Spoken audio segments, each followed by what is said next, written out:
How should we write software that will be secure? A flawed approach would be to simply build the software while ignoring all security concerns, planning to revisit security later. There's no doubt that most of the time, functionality is more important than security.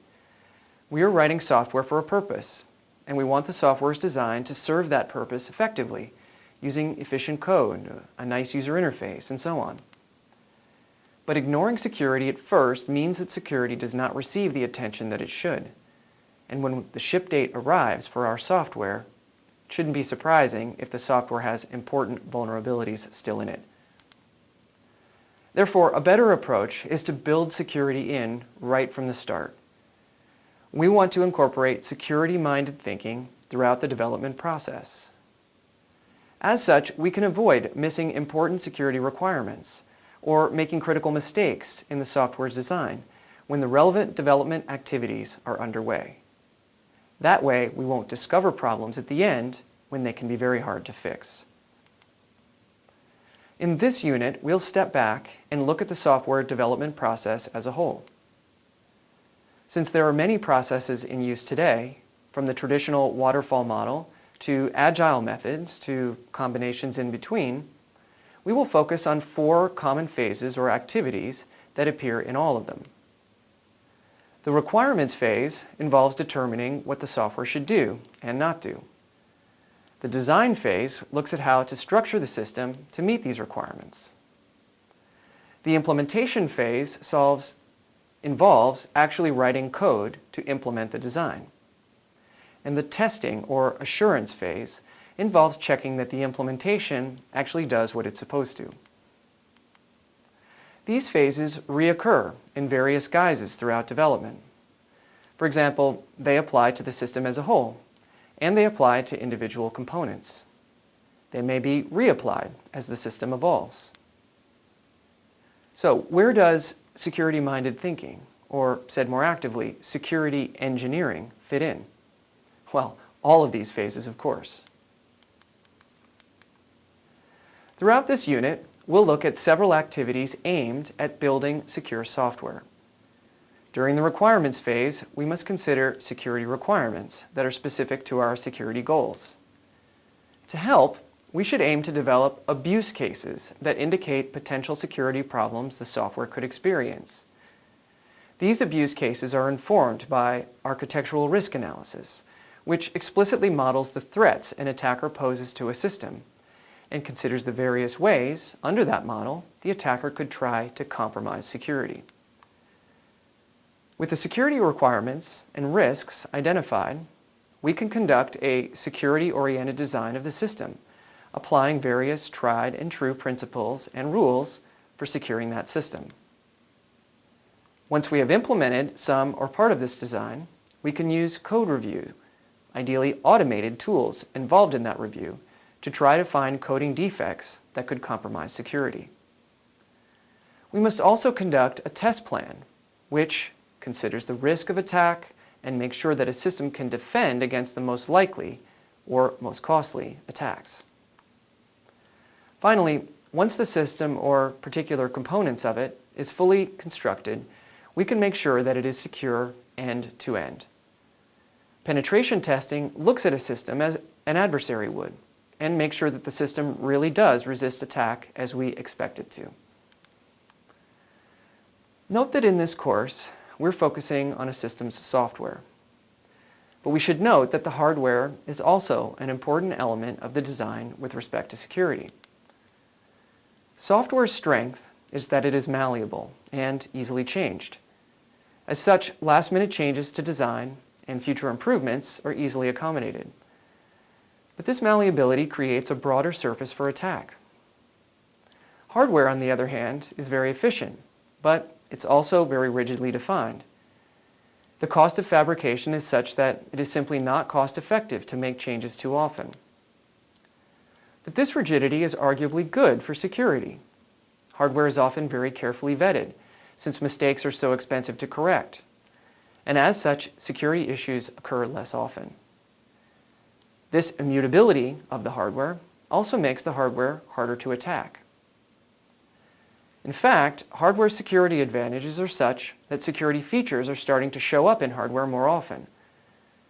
For example, Intel's AES-NI instructions implement fast and resilient symmetric cryptography. Intel has advertised a new chipset called SGX that supports a kind of encrypted computation. Essentially, code is encrypted until it is executed, so it can be hidden from prying eyes. The motivation here is privacy on cloud computing platforms. There are also emerging hardware primitives that software can use to implement strong security. For example, physically unclonable functions, or PUFs, exploit the physical properties of chips as a source of strong randomness. This randomness is useful for cryptographic schemes, for example, to implement authentication. Intel's announced MPX extension provides primitives that compilers can use to implement memory safety more efficiently. If you're interested in learning more, I encourage you to check out Gong Chu's course on hardware security. It's also part of our cybersecurity specialization hosted by the Maryland Cybersecurity Center. Gong is an expert in hardware security, and he's an associate professor in the Electrical and Computer Engineering Department at the University of Maryland. Okay, to finish up this segment, I'll briefly introduce an example that we'll return to at several times throughout the remainder of the unit, and that is online banking. In particular, suppose we wanted to write software that allows account holders at a bank to have online access to their accounts. What requirements might we have for this application? Well, obviously, we would like account holders to be able to deposit funds into their accounts, and we would like to prevent other people who are not authorized by the account holder from withdrawing those funds, say by initiating a bank transfer. We would like the account holder to, at whenever time they choose, access their funds by, say, withdrawing them or transferring them from their account. We don't want access prevented by a third party. And of course, we may have other security properties in mind. We'll see several as we go forward.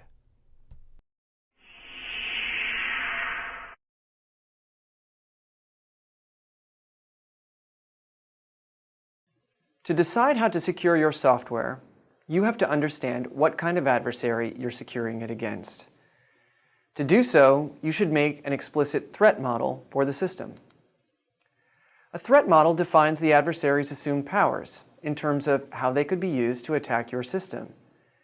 It's extremely important that this definition characterizes reality.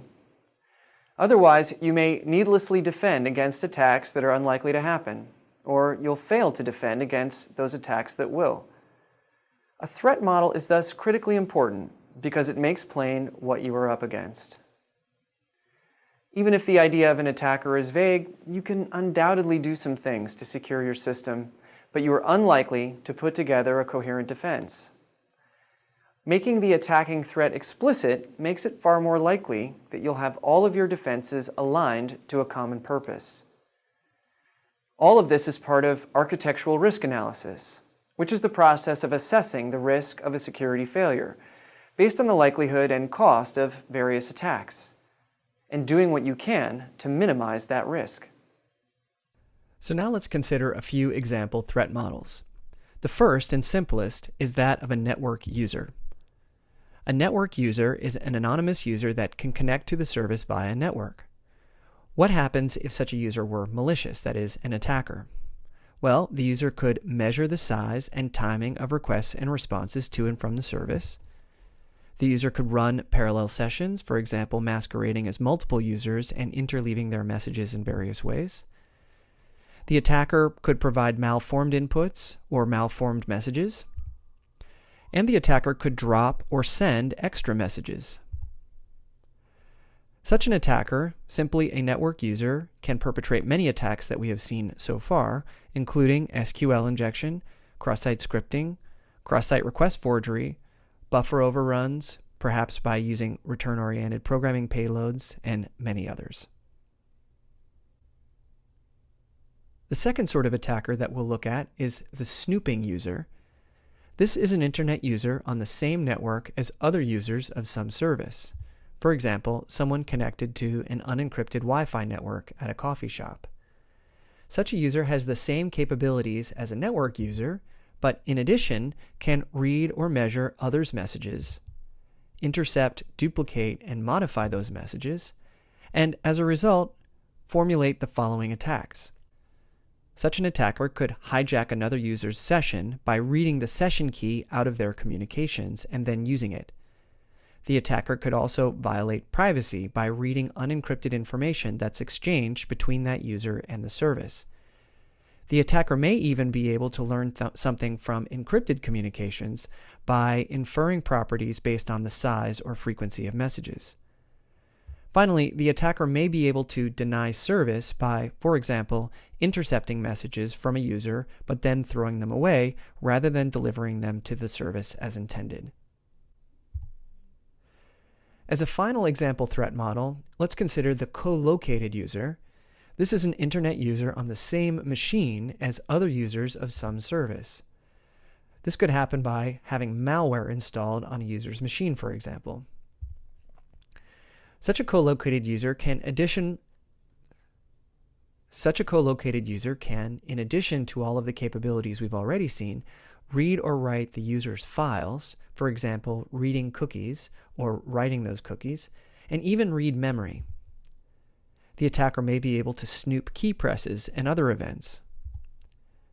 The attacker could read or write the user's display, for example, to spoof the user's web browser to simulate an encrypted communication when in fact none is taking place. As an example attack, a co-located user could steal a password, for example by snooping the key presses as the user types in their password when logging onto a secure site. Once you have your threat model defined, you can work out how you will respond to the threat. Different threat models will elicit different responses. For example, when considering a network-only attacker, which can communicate with your system but do nothing else, you can be sure that your communications are safe. And as such, there's no need to encrypt messages. The adversary can always see his own messages, and by assumption, he cannot see the messages of other users. This is the sort of threat model that the old Telnet remote login program considered. It assumed that one user might attempt to masquerade as another user, and so passwords for authentication were required. But it did not assume that one user might snoop the traffic of another user and thereby steal her password. In some settings, this might be a reasonable assumption, but today, with Wi-Fi and mobile networks the standard, it's probably not safe to assume that attackers cannot observe others' message traffic. Which gets back to the point that your threat model must match reality to be useful. A snooping attacker is a more likely threat, and in this case you should use encryption to protect your data. The encryption could be deployed at the link layer by using encrypted Wi-Fi like WPA2, at the network layer using IPsec, or at the application layer using SSL or something similar. Note that you might want to distinguish between an attacker that can snoop traffic as opposed to one that can intercept and change traffic. Encryption may not be sufficient for such an attacker. Now, a co-located attacker is the most powerful threat and thus the most difficult to defend against. But such an attacker is real. Some banks assume that users connecting to their sites are doing so from machines with malware installed. As such, the attacker who controls the malware can learn the user's ID and password, perhaps by capturing keystrokes that the user is typing. One way to defend against such snooping is to provide users with a separate device that is involved in the authentication process, but is not connected to the computer, and therefore not under the purview of the malware. We assume that this device is not compromised, even though the computer might be. We'll look more closely at authentication troubles a bit later. Now, just to reiterate, a poorly chosen model will result in poor security. In particular, assumptions you make about what an attacker cannot do are potential weaknesses if, in fact, the attacker does not have the assumed limitation. As I mentioned a moment ago, assuming that attackers cannot snoop messages on a network is probably a bad idea. But beyond this, there are other poor assumptions that you could make.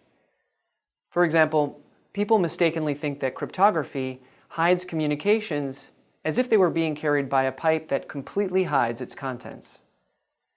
In fact, the attacker can still see individual messages and their metadata, such as the source and destination, and features like message length. Prior work has shown that this information is sufficient to identify user interactions that produced particular messages, and this can result in lost privacy. People also sometimes fail to consider that adversaries can measure the timing and other features of a communication. In some cases, such measurements are sufficient to infer secret information, like cryptographic keys. Given these failures, what steps should you take to ensure your threat model is realistic? First, you can use others' threat models as a starting point when their systems are similar to yours. Second, you can stay informed about the state-of-the-art in cybersecurity attacks and attack patterns. And you can then apply your knowledge to the system you are building to assess whether new attacks are a real threat. Finally, allow your threat model to evolve as you design your system. Challenge assumptions in your design. What capabilities must an attacker have to defeat defense mechanisms that you're thinking of using? How likely is an attacker to have these capabilities? How will you know that? And what would be the cost of a failure? You may decide that a strong attacker is unlikely, but that the consequences are high enough that you should defend against that attacker anyway. And this is the essence of risk assessment, taking into account the potential costs of building a system, the costs of a successful breach, and weighing the likelihood of each.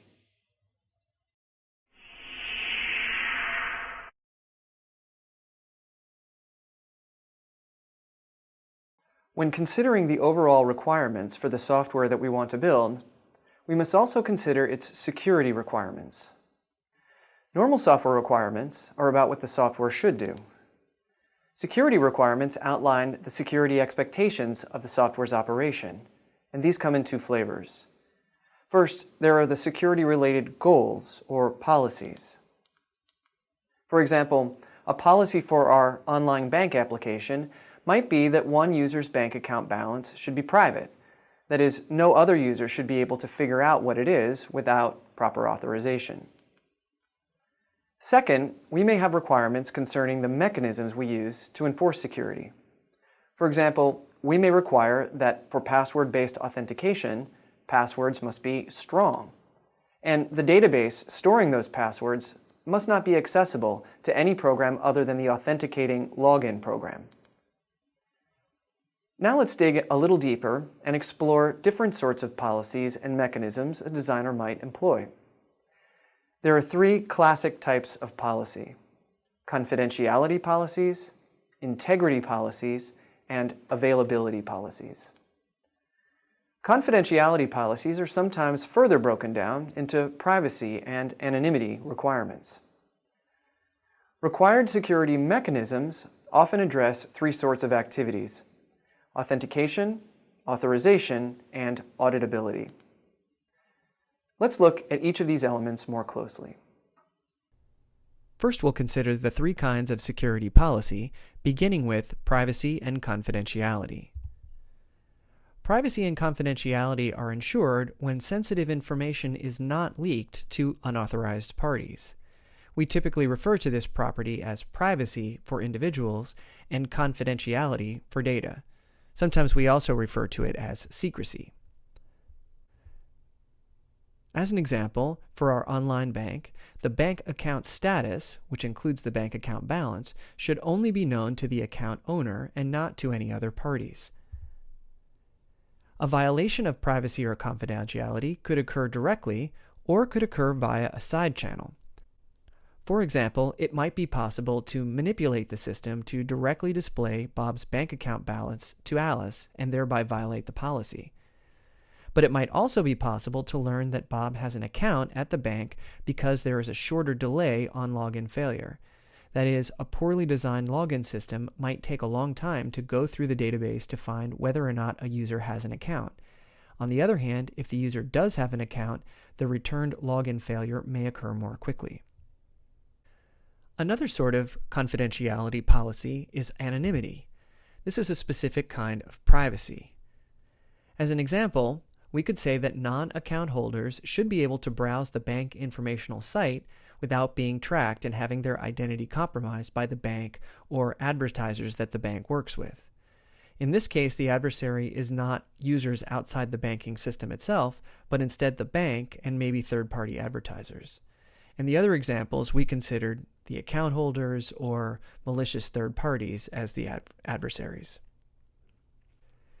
The next kind of security policy that we'll consider is an integrity policy. The idea here is that sensitive information should not be damaged by computations acting on behalf of unauthorized parties. For example, only the account owner can authorize withdrawals from her account. If some other party were able to effect an account withdrawal, that would violate the integrity of the bank account balance. Once again, violations of integrity can be direct or indirect. For example, we may be able to specifically withdraw from the account because the account system does not properly authorize such actions, or there may be a way of confusing the system into doing it, for example, by using a cross-site request forgery. The third sort of security policy we'll consider is availability. In this case, availability means that the system is responsive to requests made to it.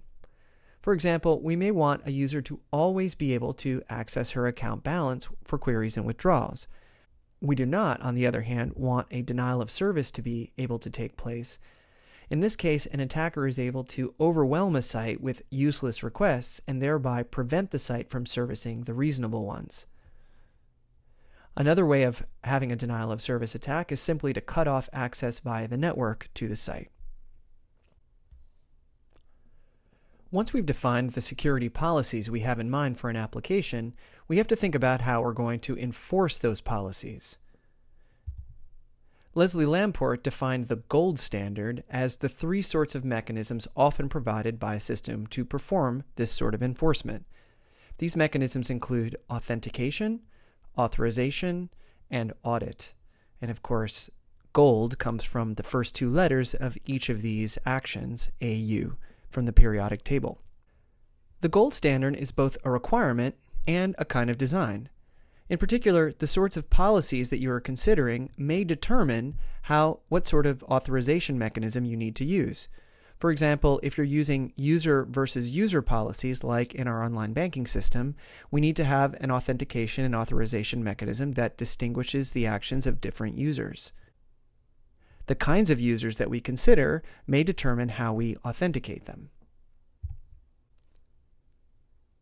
Okay, let's consider the first element of the gold standard, which is authentication. The goal of authentication is to determine the subject of a particular security policy. In particular, many policies require a notion of identity. In order to authorize a particular action, we need to know who is performing that action. By who, we also mean a principal. That is, it could be a human being, or it could be some service or computer program. Either way, we need to identify that actor and determine whether the proposed action is consonant with our policy. So the question that authentication tries to answer is the user who he says he is? That is, a principal that claims to be a particular identity.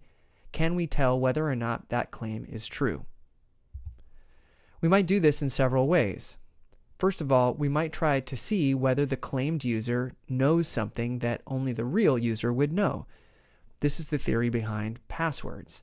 Only the real user should know his or her password, and therefore if the password is entered correctly, we must be dealing with the real user. Another approach is to base it on something that the user is, like a biometric.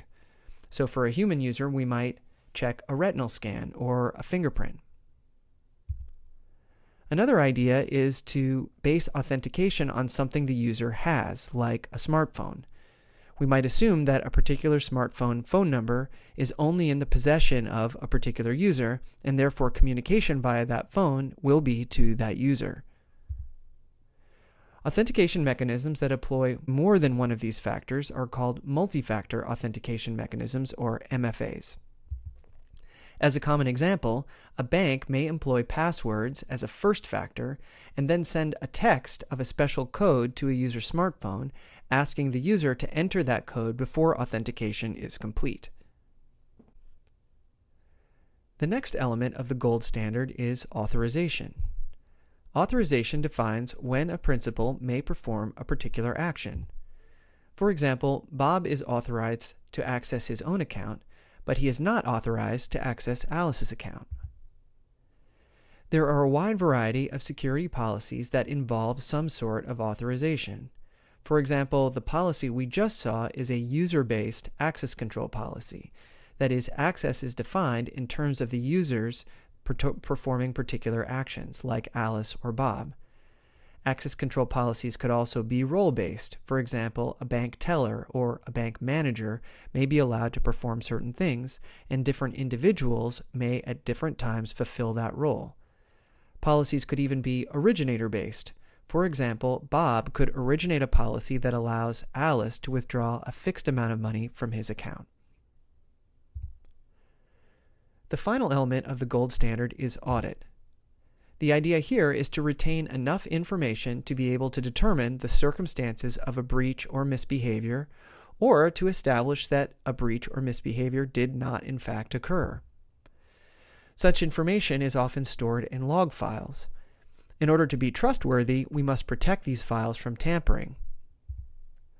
As an example, every account-related action may be logged locally and then mirrored at a separate site to avoid tampering.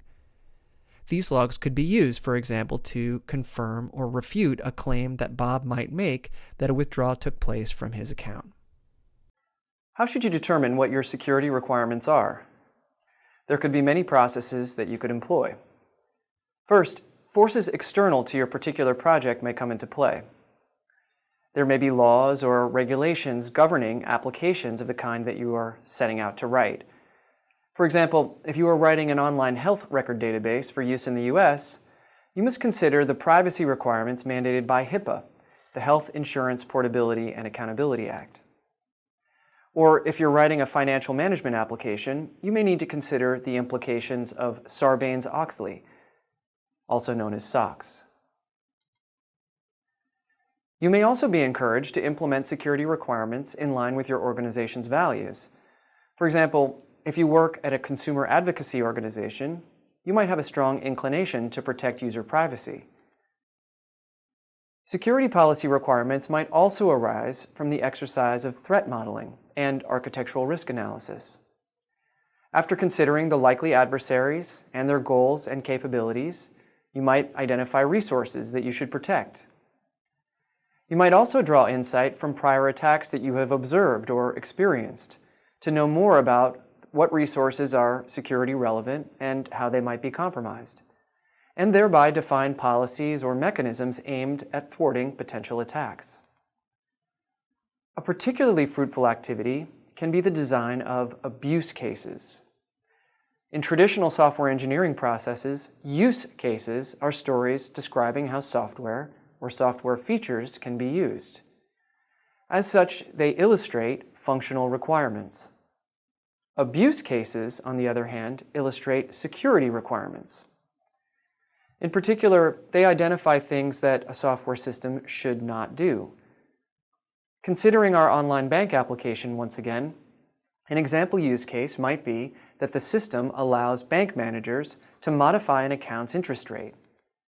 An abuse case would be a user who is able to masquerade as the manager and thereby change the interest rate on his own account. What process might you use to come up with abuse cases? One approach is to start with likely scenarios and patterns from known attacks, and then think of cases in which an adversary can break a security requirement.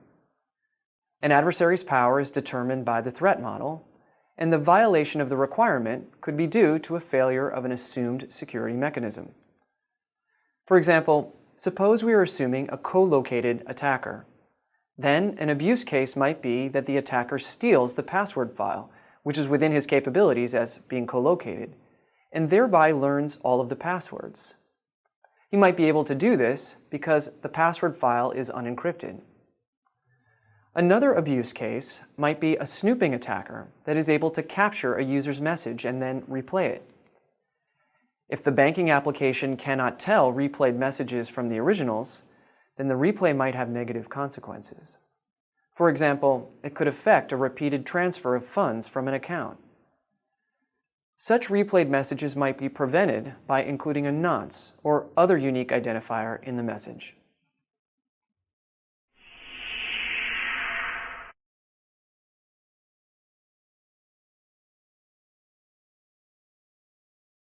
Once we've determined our normal requirements and our security requirements, we must design the software and we must implement it. Defects could be introduced in either of these two activities. Defects in the design are called flaws, and defects in the implementation are called bugs. The goal of the design phase from a security perspective is to avoid flaws. Now, while a lot of security-related focus is on implementation bugs like buffer overruns, flaws are equally important. According to security guru Gary McGraw in his book Software Security, roughly half of security-relevant software defects are flaws, not bugs. So getting the design right is extremely important. What I've just said may make it seem like there is a crisp distinction between the design and implementation of a piece of software, but that's not entirely true. Rather, design and implementation occur at many different levels of abstraction. For example, at the highest level, we are concerned about a system's main actors. These might be elements like a web server, a database management system, and a client's browser, each running in its own process and communicating with one another. The choice of programming language to use or framework is also a fairly high-level design decision. At the next level down, we're concerned with the internal design of each of these actors. A web server is going to consist of many different functions and objects. How should these be organized, and how do they interact? This is a question of design. At the lowest level, we must decide how to represent data structures, how to implement a piece of functionality, for example with one method or three, and so on. When someone speaks generically about a software system's design, he may be speaking about any or all of these levels. When speaking about its implementation, he might also be thinking about the lower level, or maybe the lower two. However, we believe there is design happening at the lower levels, and the choices made there affect security. So when speaking about design, we mean all three levels, and which in particular should be clear from context. The software design process aims to produce a software architecture according to good principles and rules. This is an iterative process. We first put down our initial design, and then we perform a risk-based analysis of that design. As a result, we may determine that the design needs to be improved, and so we apply our principles and rules and then improve it until we are satisfied. A principle is a high-level design goal with many possible manifestations, while a rule is a specific practice that is consonant with sound design principles. Now, the difference between these two can be fuzzy, just as the difference between design and implementation is fuzzy. For example, there is often a principle underlying specific practices. Principles may also sometimes overlap. The software design phase tends to focus on principles for avoiding flaws, and less on rules, which are more part of the implementation phase. We can group our set of software design principles into three categories. The first category is prevention. These sorts of principles aim to eliminate software defects entirely.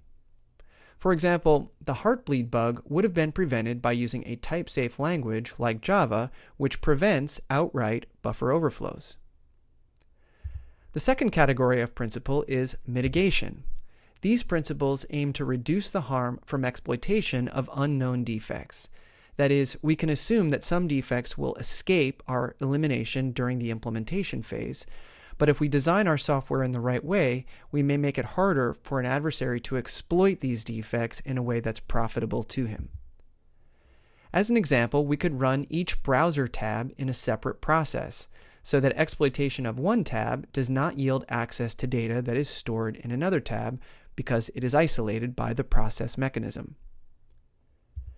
The third category of principle is detection and recovery. The idea here is to identify and understand an attack, potentially undoing its damage if we're able to recover.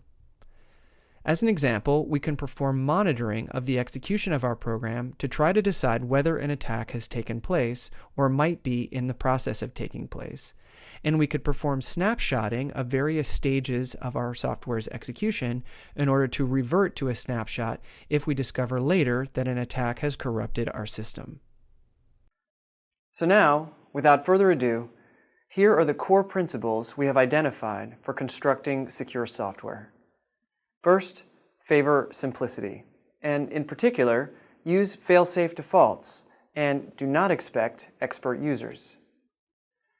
Next, trust with reluctance by employing a small trusted computing base and granting a component the least privilege it needs to get its work done.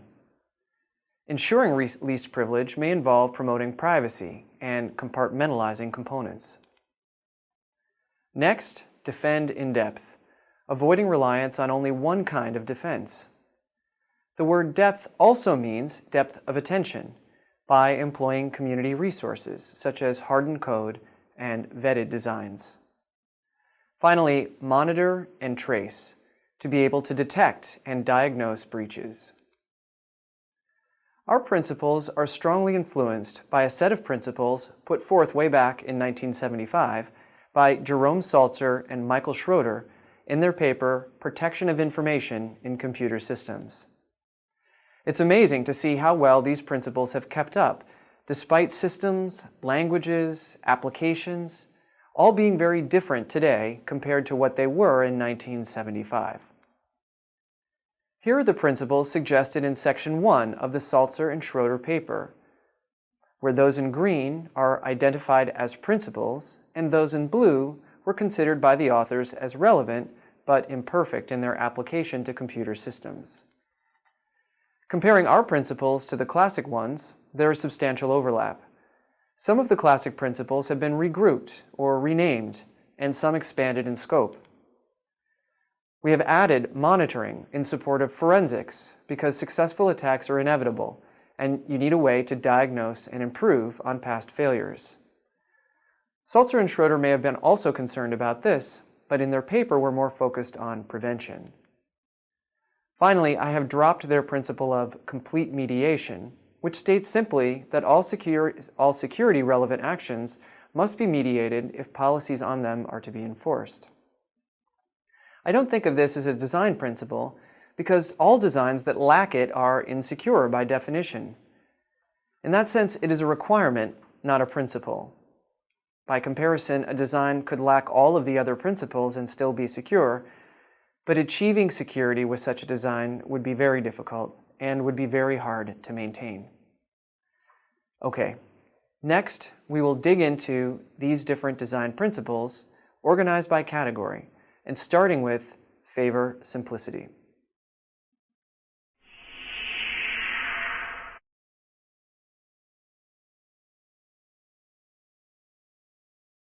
How do we know that a system is secure?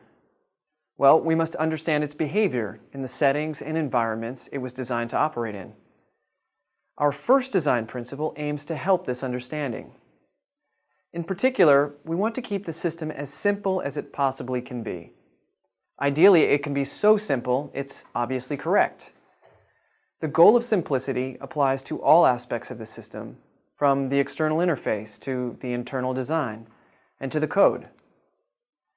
Favoring simplicity is consonant with the classic principle, economy of mechanism, and its goal is to prevent attacks from being successful by avoiding defects in the first place.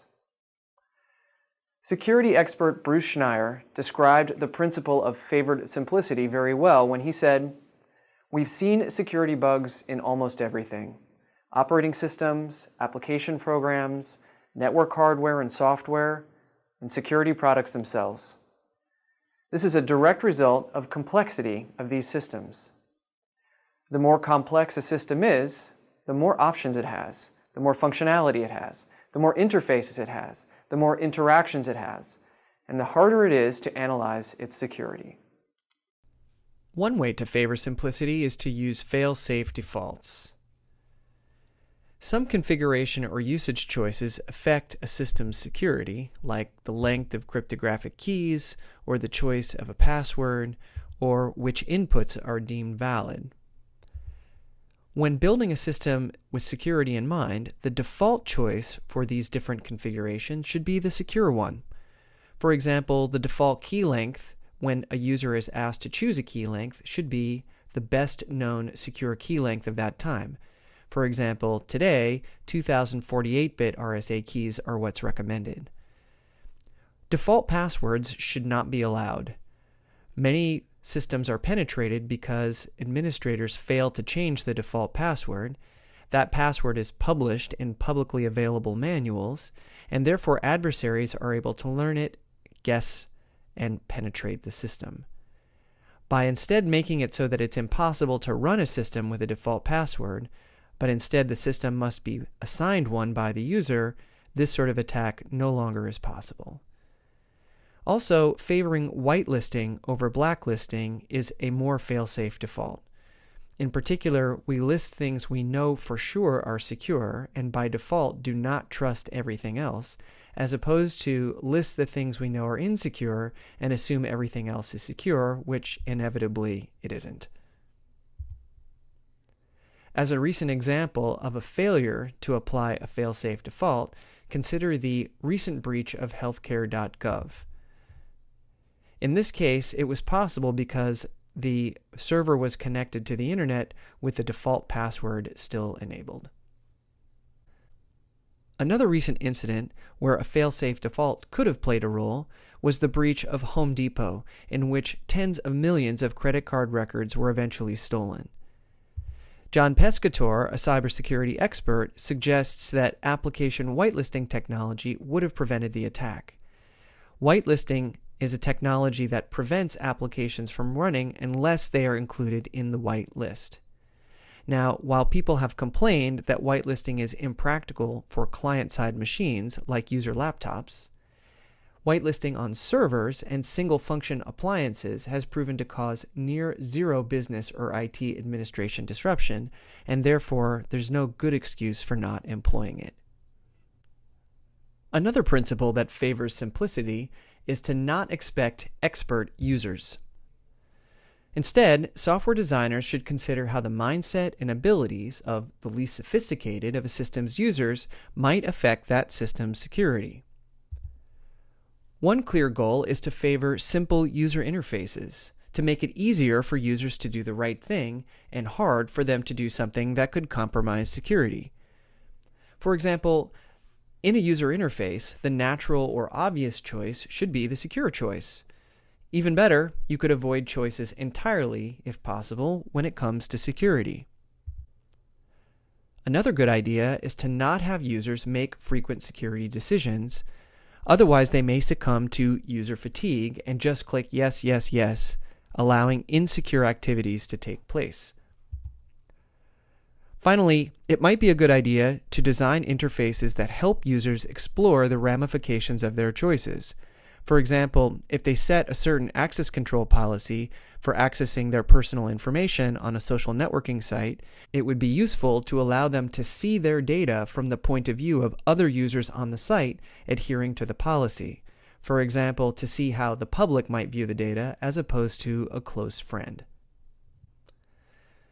Another way that users inevitably interact with software systems is by using passwords. These are a very common authentication mechanism, where the goal is for the password to be easy for the true user to remember, but hard for an adversary to guess. Unfortunately, this assumption turns out not to be true in many cases. That is, hard-to-guess passwords are often hard to remember. To work around this problem, users often repeat passwords. That is, they memorize a difficult password for an adversary to guess, but then use that password repeatedly on different sites. Unfortunately, what that means is that if one site's password database is breached, then the adversary could try to use that password to access the same user's account on a different site. Adversaries often employ password cracking tools to attempt to guess passwords on breached password databases. Such databases are often encrypted, and so these tools help guess what the encrypted passwords might be. One example is John the Ripper, another Project Rainbow, and many others. These are the top 10 worst passwords of 2013. As you can see, many of them are extremely simple, so as to be easy to remember, but as a result, not particularly hard to guess. A recent idea for solving the password problem is the password manager. A password manager is a piece of software that stores a database of passwords for a user indexed by the site that those passwords apply to. This database is encrypted by a single master password that is chosen by the user. This password serves as the key. The password manager is responsible for generating very complicated, hard-to-guess passwords per site. The software then fills in these passwords when the user locally enters their master password. There are several benefits to this approach. First, the user only needs to remember a single password. Second, the user's password at any given site is hard to guess. As such, the compromise of a password at one site does not permit immediate compromise at other sites because the passwords at each site will be different. On the other hand, passwords managers do not solve the problem of having to protect and remember a strong master password. Another idea for improving passwords is to use a so-called password strength meter. The idea here is to give the user feedback on the strength of the password when they are entering it, possibly by providing a graphical depiction of that password's strength. The idea of strength is to measure the guessability of that password. Research shows that password strength meters can work to improve the strength of passwords, but the design of the strength meter must be stringent. For example, it must force unusual characters and not allow users to enter passwords that it would deem to be weak. Now, an even better solution is to not use one or the other of these two ideas, but to combine them together. In particular, a password manager makes one security decision, that is, the choice of the master password, not many, and the password meter allows users to explore the ramifications of the various choices they are making by visualizing the quality of the password. Moreover, password meters do not permit poor choices because they enforce a minimum score. Phishing is a kind of attack in which a user is tricked into thinking he is dealing with a legitimate site or email, when in fact he is dealing with a fraudulent one that is part of a scam. The user is then tricked into installing malware or performing other actions harmful to himself. We can view phishing as a failure of a site to take its users into account. In particular, it's relying on the user to properly authenticate the remote site. Internet email and web protocols were not designed for remote authentication. While cryptographic solutions are possible, they're hard to deploy. What we would like is to use a hard-to-fake notion of identity, like public key cryptography. There are many competing systems, but no universal solution as yet. If you'd like to learn more about how computers and humans should work together to ensure security, I encourage you to check out Jen Golbeck's course on usable security, which is part of our specialization in cybersecurity, hosted by the Maryland Cybersecurity Center. Jen is the director of the Human-Computer Interaction Lab and a professor in the College of Information Studies at the University of Maryland.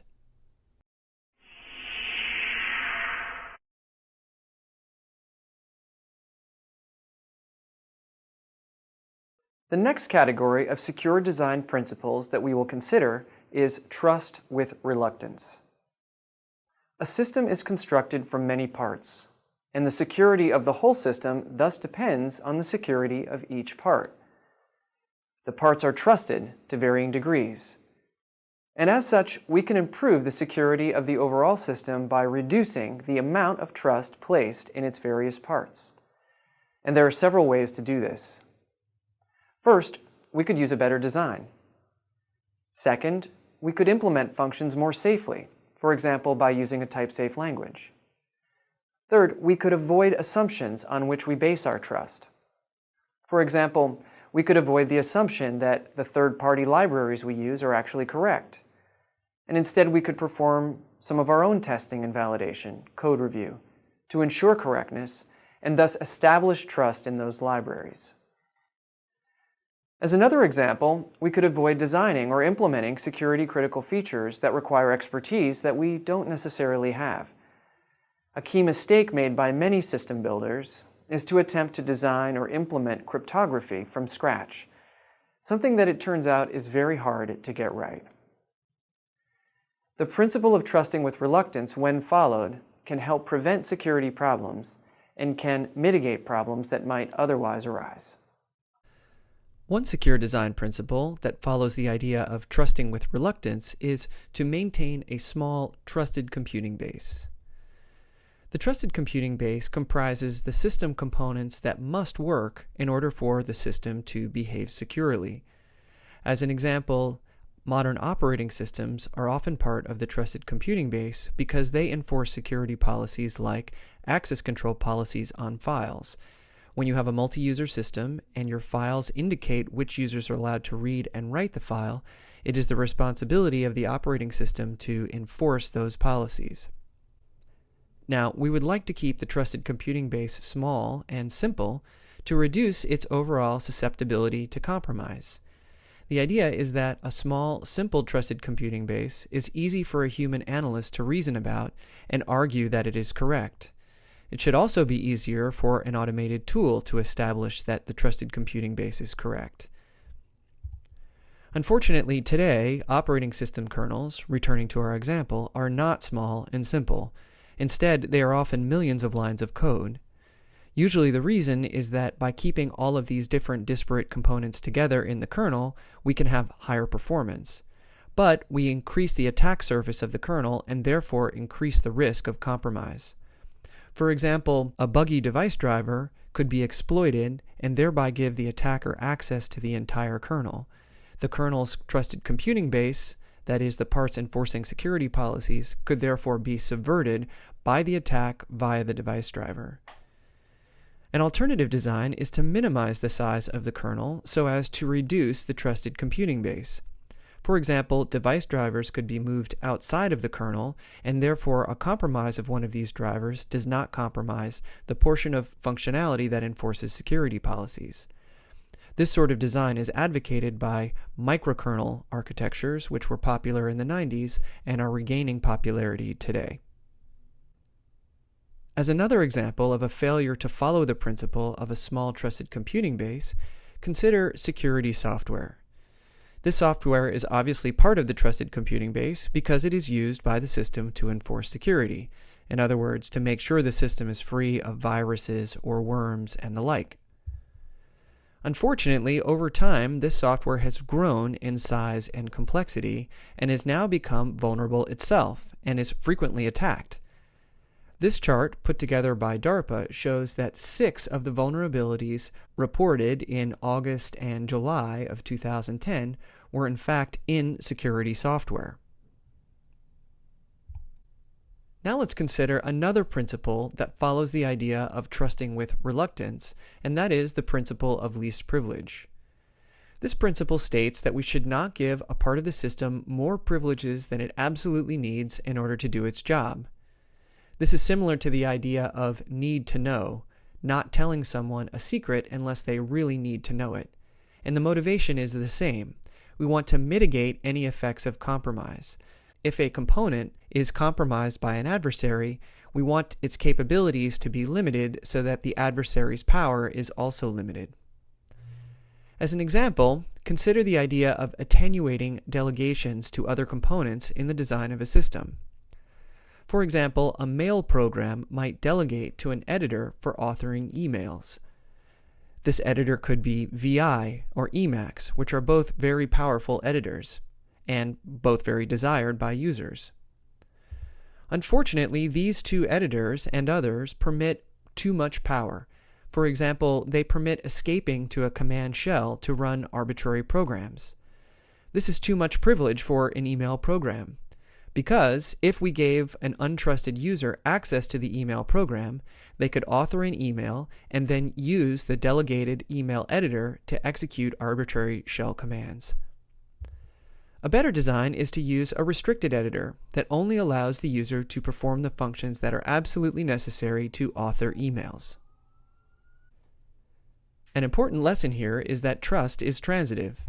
If you trust something, you trust what it trusts. And of course, that trust could be misplaced.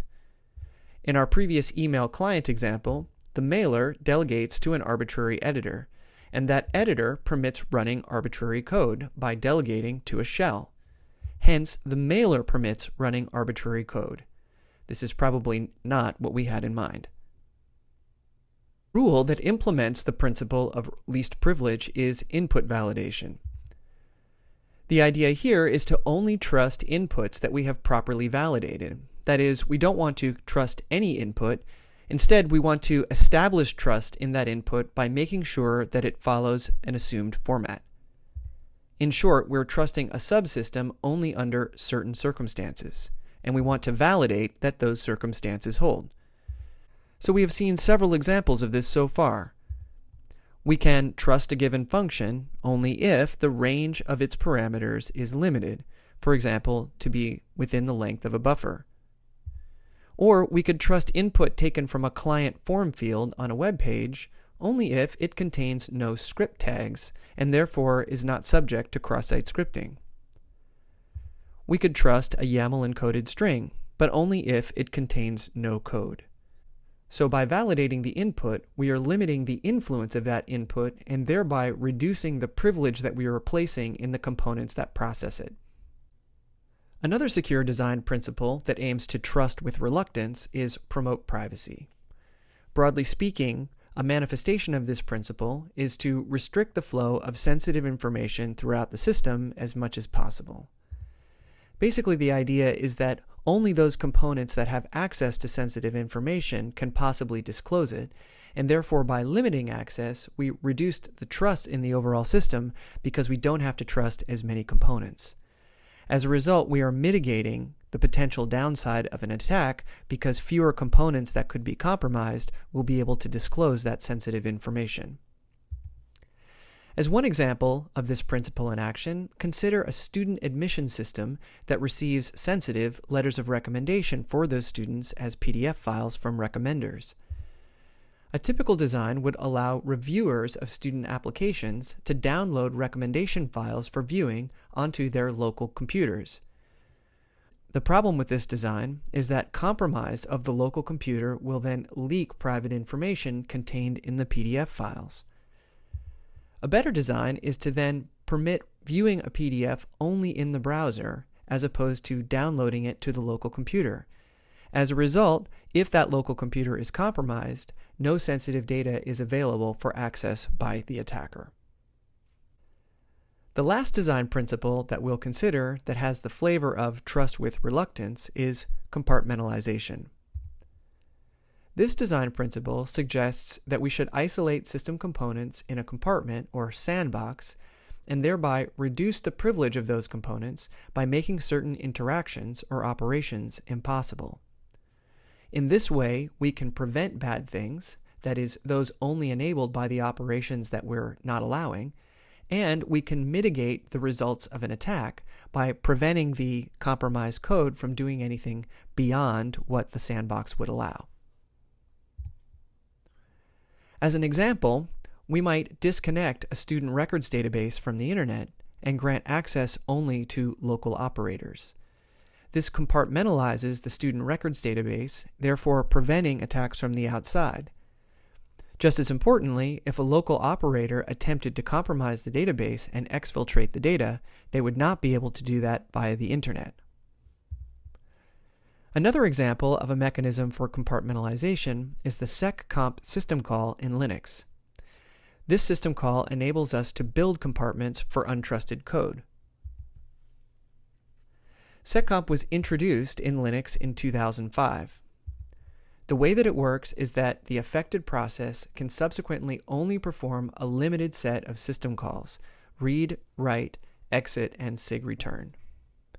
Notice that there is no support for the open system call. Instead, the compartmentalized process can only use already open file descriptors. Seccomp therefore isolates a process by limiting its possible interactions to only these system calls. Follow-on work produced Seccomp BPF, which is more general. In particular, it allows us to limit a process to a policy-specific set of system calls rather than just the 4 I just listed. This policy is enforced by the kernel. It's specified by something like Berkeley Packet Filters, or BPF.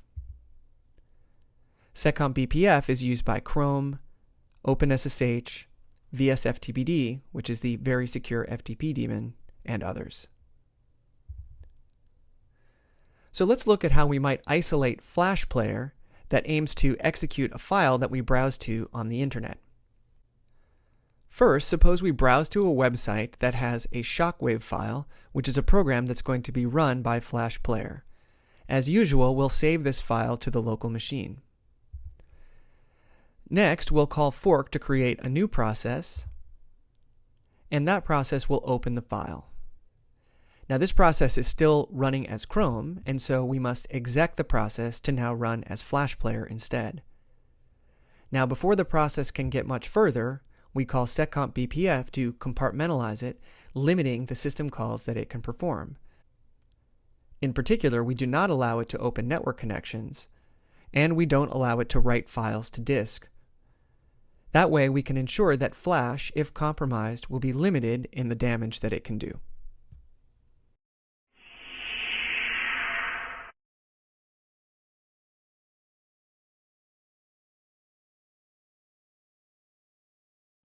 The secure design principle of defense in depth aims to increase security through diversity. The idea is not to rely on a single defense or even a single kind of defense. That way, if one defense is overcome, there is still another one to get past. This principle can mitigate damage from an attack or can prevent it altogether. An example application of defense in depth would be to do all of the following. Use a firewall to prevent access to all network ports other than that of the outward-facing web server. Encrypt all sensitive data, like employee records, when stored at rest, for example on the hard drive. And use a type-safe language to write the web server to prevent various classes of attack, like buffer overruns. A less diverse defense might rely on one of these, but not all of them, and then be vulnerable if the defense was bypassed. One common application of defense in depth is to the authentication process. Now we know that passwords can be chosen poorly and possibly guessed by adversaries, thereby bypassing the intent of authentication. Passwords can also be stolen. Now, one way to defend against a stolen password is to encrypt the password database that keeps those passwords. But to do so would assume that compromise is possible. A company may think that all of their outer defenses, firewalls and secure software and fully patched systems, should keep adversaries out. But this is probably a bad assumption, and therefore an extra defense of encrypting the password database is a good idea. That's what should have happened for the RockU attack back in 2009, when RockU was compromised and their password database was stolen. All of the passwords were stored in plain text, exposing all of that information to attackers. Now, another sort of defense in depth is the use of community resources. The idea here is to depend not only on yourself, but to depend on a diversity of people toward solving the security problem. One way to do that is to use hardened code, perhaps from other projects. For example, rather than rolling your own crypto libraries, you could use libraries implemented by others and tested and assured over time. On the other hand, you shouldn't just trust them out of the box. You probably want to test that they will meet your needs and ensure that you're using them properly. Another way to use community resources is to vet designs publicly. This is typically what happens with modern crypto systems. Instead of trying to keep the algorithm that is used hidden, the designers of the algorithm make it public so others can comment on it and potentially find mistakes. Finally, stay up on recent threats and research. There is a broad security community that is tracking the state of affairs in security today. So NIST is a good place for standards. OWASP, CERT, and BugTrack have vulnerability reports. SANS NewsBytes has a great collection of the latest top threats. And of course, the latest and greatest research and long-term trends in technology can be found in academic and industry conferences and journals. Now let's look at a failure to use community resources, and that is using broken crypto implementations. So it turns out that getting crypto right is hard. Not only should you not design your own algorithms, you probably should not implement them yourself because there are many things that you could get wrong. For example, for a long time, modern implementations of RSA had a timing channel that could be exploited to steal the entire key through remote experiments. It's also the case that people have used crypto systems incorrectly, for example, not generating keys with sufficient randomness. The important thing is to use vetted implementations and algorithms and be sure that you are using them correctly. The final design principle in our list is monitoring and traceability. This principle is an acknowledgement that there is no perfect security, and eventually all systems will succumb to an attack. As such, we need to design systems that allow us, firstly, to discover when an attack has taken place, and secondly, to figure out how the attack succeeded, so that we can try to stop it the next time. A way to satisfy both aims is to have the system log relevant information during its operation. Such logs will contain things like transactions processed, failed login attempts, and other unexpected events. The logs produced by a system can then be aggregated with other logs of systems on an enterprise's network. And together, when considered, all of these can aid the diagnosis of attacks. Software like Splunk can be used for aggregation.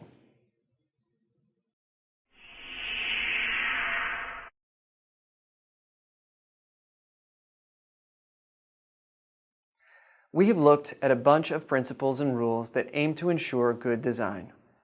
And we've shown how failure to follow these principles can lead to flaws.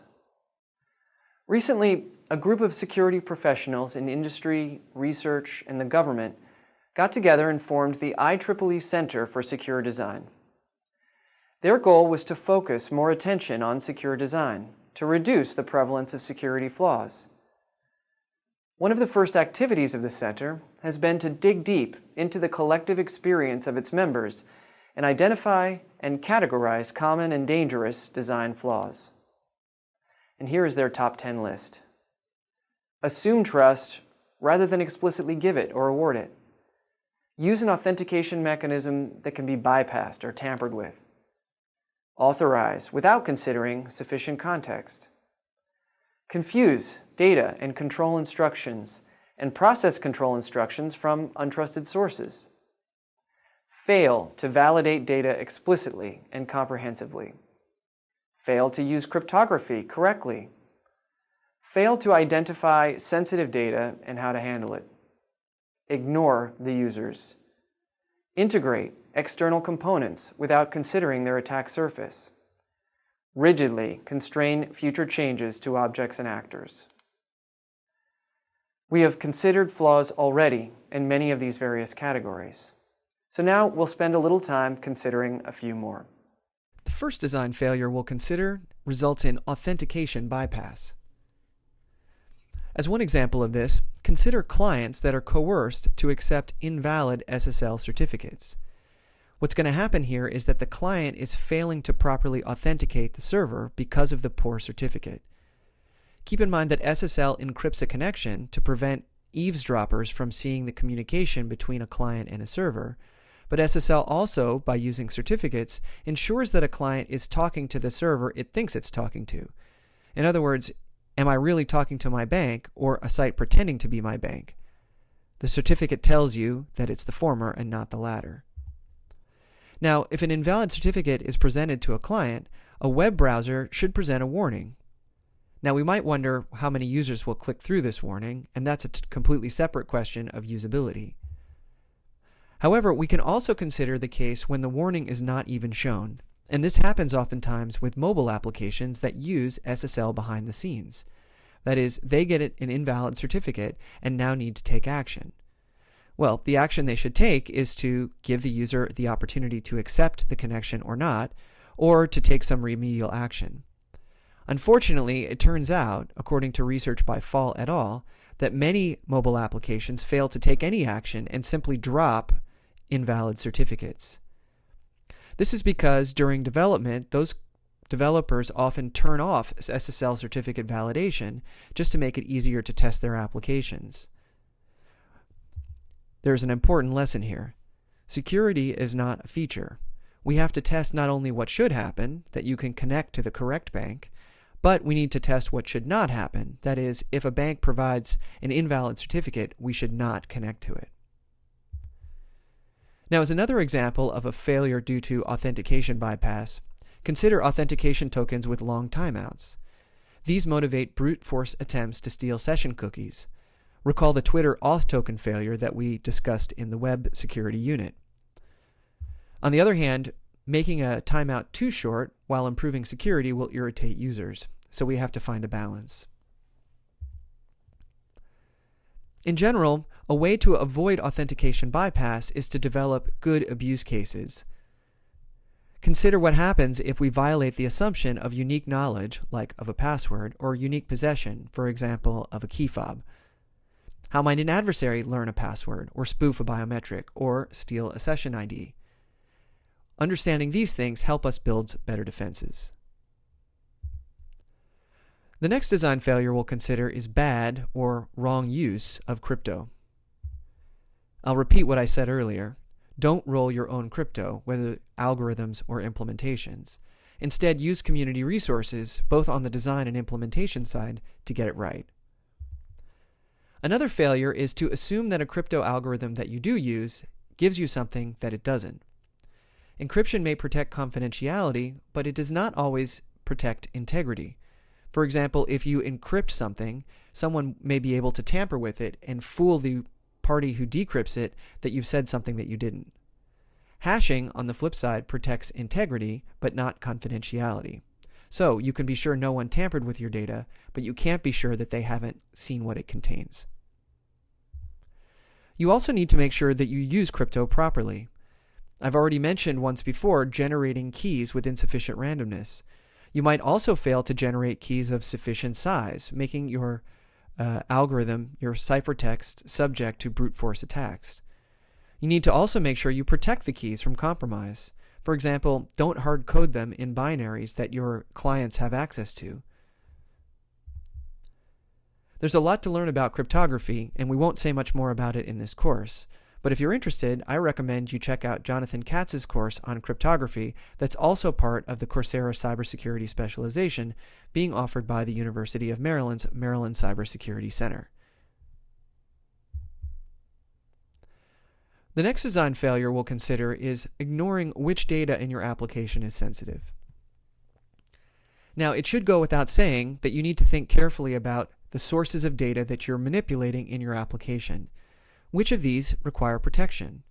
Obviously, things like personally identifiable information or geolocation data due to sensor readings or cryptographic keys require protection. The problem is when you fail to identify data that requires protection and then expose it to general access. One example of this was the failure of the iOS designers in an earlier version of the iPhone back in 2011 to appreciate that geolocation data was being collected in a file called consolidated.db. This file ended up containing all of the locations that the phone went. Now, this was not due to some big brother goal that Apple had. Instead, it was just an oversight to remove the file or prevent it being captured on the phone. When considering the data sources that you may need to protect, you want to ask yourself, how are these data sources exposed? Are they exposed when the data is at rest or when in transmission? And what's the threat model? So if they're exposed at rest, you might want to encrypt them. If they're exposed in transmission, you might want to use an encrypted connection technology like SSL. One possible failure for authentication is to embed an authentication token in an exposed URL. This fails to appreciate that an adversary could watch network traffic and see that exposed URL travel across the network and thereby steal the session ID. Finally, we want to consider how data and its exposure changes over time. We can't just look at the application when we deploy, we have to look at each updated version of it to make sure that we continuously keep it secure. The last design failure we'll consider is ignoring the attack surface of external components. The attack surface are the elements of a system that an adversary can attack or use in an attack. And the question is, when you build a system that involves third-party components, how do these components contribute to my overall attack surface? Do they only do what I want and nothing else? Consider the recent shell shock bug, which is a bug in the bash shell. Bash is often thought of as just a local shell that receives and processes commands, but it turns out to also be a third-party component in other servers like the Apache web server, which it uses to run CGI applications to generate dynamic content. It's also used by OpenSSH and DHCP servers. The failure here is that the bash shell, which is used by these sites, is far more powerful than necessary for these particular tasks. It really shouldn't have been used in the first place. As a result, a failure in bash now leads to a serious vulnerability in many network-facing servers.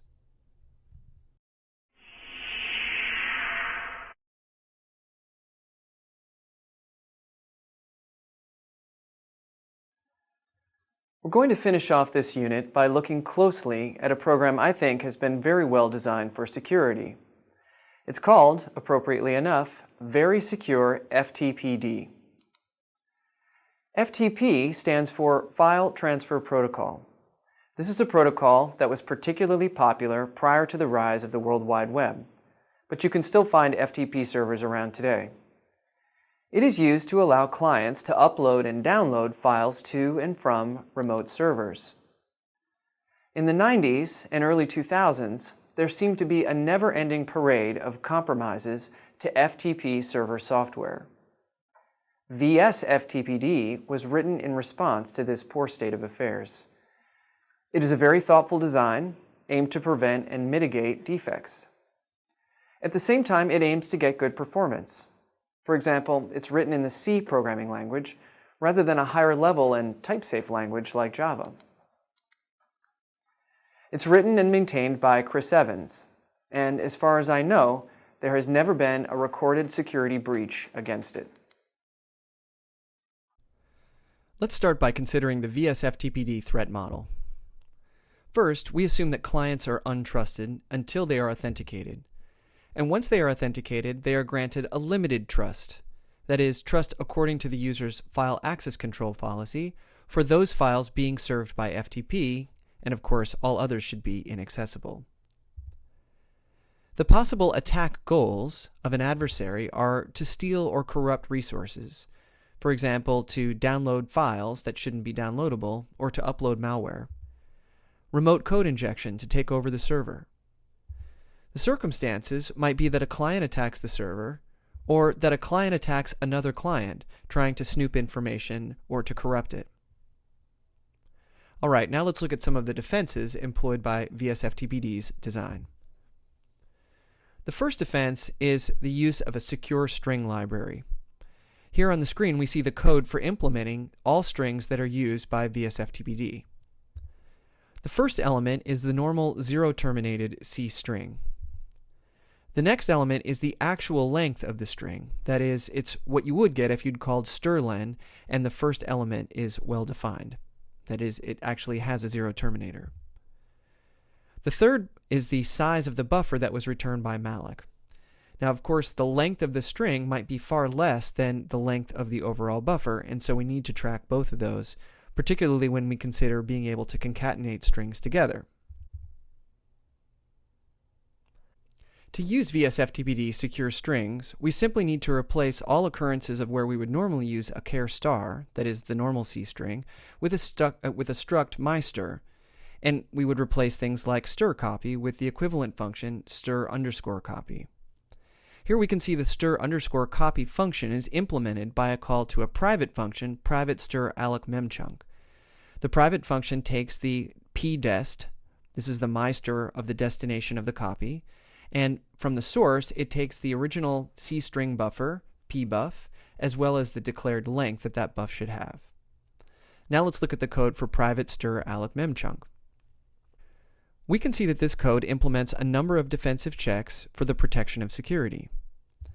The first check checks for integer overflow when we account for the added 0 terminator that's going to be put on the end. If len plus 1 was less than len, then that implies that it wrapped around and overflowed. Next, we make sure that we have sufficient space in the target buffer per pstir to contain the source, and if not, we free the old buffer and allocate a new one. And then finally, we copy in the source contents up to the declared length, and we are sure to add the 0 terminator at the end. The next defense that very secure FTPD employs that we'll consider is a secure system call library. And this addresses the common problem of error handling. Libraries often assume that arguments are well formed, and clients assume that library calls always succeed. For example, consider malloc. What if the argument to malloc is non-positive? We saw earlier that inter-overflows can induce this behavior and lead to buffer overruns if malloc accepts, say, a 0 for its argument. Another question is, what if malloc returns null? Oftentimes, a dereference of null will cause a crash, which is safe, but on platforms without memory protection, a dereference can cause corruption and create security problems.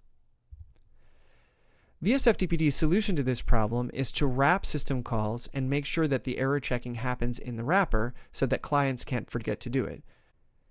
Here we see that the size argument is checked. It should not be greater than the maximum integer, and it should not be 0. On the other hand, we also check that malloc does not return null, and if so, we kill the program immediately. As such, this routine is going to fail if it receives malformed arguments or runs out of memory. Another defense that VSFTPD uses liberally is to minimize privilege. For example, untrusted input is always handled by non-root processes, thereby minimizing the amount of privilege they have. When root-level actions are required, IPC is used by those processes to send a message to a root process to perform the few actions that require root access. During execution, processes reduce their privileges as much as possible, either running as a particular user, for example the one whose files are being served, or by using capabilities or the Linux seccomp system call to reduce the set of system calls that the process can actually use. VSFTPD also minimizes a process's access to files on the host system by hiding all directories other than the one that's serving files. All of these things are a kind of principle of least privilege, and minimizing the amount of root code tries to minimize the trusted computing base. So let's look visually at how VSFTPD operates.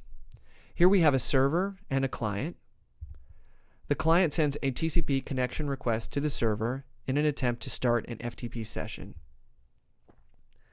Upon receiving this request, the server forks and execs to create a command processor. This command processor then forks again to create a login reader, and the login reader now runs at lower privilege. The client can then send the user and password to the login reader, and the login reader will then send the user and password request to the command processor, which will, using its root privileges, check whether or not this user and password is in the system's password database. If so, the user is authenticated and allowed to proceed. At this point, the command processor forks again and creates another reduced privilege command reader and executor that the client can then interact with. So the client could ask to change directories or to chown a file, that is, change the ownership of the file. Because chown is a privileged operation, this is delegated to the root command processor. Eventually, the client completes and logs out, and all of the processes associated with that client are cleaned up. Okay, so given this design, what attacks are possible? Well, the first attack we might consider is one at login. Suppose that during the login process, the client tries to inject a string to overrun a buffer or perform some other malicious action. Well, in this case, the login reader is whitelisting its input. It's only allowing user password and ignoring everything else. As a result, it limits the attack surface, making it hard for the client to penetrate the login reader. For that matter, the login reader has very limited privilege. It's not running as root. The authentication, in fact, is happening in the separate command processor process. As a result, this mutes the capabilities of any code that could be injected if there was a vulnerability in the login reader. Note that the client is not going to be able to communicate with the command processor directly. This is because of the way the connection is managed. And once again, the command processor, when it interacts with the login reader, accepts very limited input, so it's unlikely the client could fool the login reader into sending something malicious to the command processor. Okay, so let's imagine the client has logged in. What sort of attacks might the client attempt? Well, if they attempt the command reader, again, they're going to be limited in their capabilities. The command reader is not root. Though it does handle most of the commands, these commands are only at a lower level of privilege. Those that do require privilege go back and forth between the command processor and the command reader. If the client attempted to speak to the command processor directly, again, that's not going to be allowed, and those commands that are exchanged between the command processor and the command reader are very limited. The last attack that we might consider is one client trying to attack another via the FTP session. So let's imagine how that could happen. The first client connects and creates a command reader or executor, and then the second client does the same thing. Now these two clients have sessions between their respective processes. These sessions are isolated. They're in separate processes. As a result, there is no way that the command reader can talk to the client that it's not designated for. There are a few other things to say about VSFTPD's design. Interestingly, it has a secure sockets option for encrypted connections, but it's not turned on by default. There's an interesting comment in the release notes for VSFTPD that says it's a massive quantity of code which is essentially parsing complex protocols. As such, it's potentially not trustworthy. And as it turns out, the recent Heartbleed bug shows that that was in fact the case. Also, VSFTPD attempts to reduce its attack surface by trusting as few third-party executables as possible. For example, it does not use the standard ls command for directory listings, but instead constructs its own directory listings in its own code. The software development lifecycle consists of some organization of roughly 4 phases. In this unit, we have carefully considered how security fits into the first 2 of these phases, requirements and design. In earlier units, we spent a lot of time considering implementation issues and various security bugs and how to prevent them or mitigate their effects. Next, we're going to consider the last phase, testing and assurance. In particular, we're going to discuss how to use automated code review to find security bugs using techniques like static analysis. We're also going to look at a technology called symbolic execution that forms the core piece of a technology called automated white box fuzz testing. This technology is very good at finding certain sorts of bugs. Finally, we'll look at the general practice of penetration testing, which aims to find security problems in a completed system involving various tools employed by testers with their black hats on.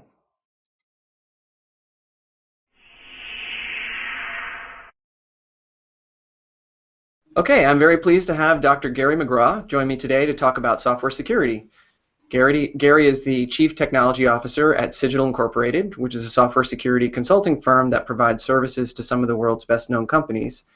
And Gary is a highly regarded expert in the field of software security, having written or co-written 6 best-selling books and more than 100 peer-reviewed scientific articles on the topic. He also hosts a regular podcast called The Silver Bullet and writes a monthly opinion article that has found its home in many publishing houses over the years, but is currently at Search Security. Gary is also on the advisory boards of many companies and universities, and in fact, he serves on the advisory board of the Maryland Cybersecurity Center, which is a nexus of cybersecurity research and education here at the University of Maryland. Well, Gary, welcome. It's really great to have you here. Thanks. So can you tell us about how you got involved in computer security, maybe a bit about your background? I got started in computer security in a funny way. You know, really my BA from University of Virginia is in philosophy. So I was a philosophy major in college. But I've been coding since I was 16 years old. I had an Apple II Plus in 1981 and tried to figure out how to make that work and computerize my high school and so on. And then I went to do philosophy, but I got into philosophy of mind, and I read Doug Hofstadter's book, Gödel, Escher, Bach, which had a big impact on me. In fact, I went to get my PhD with Doug later.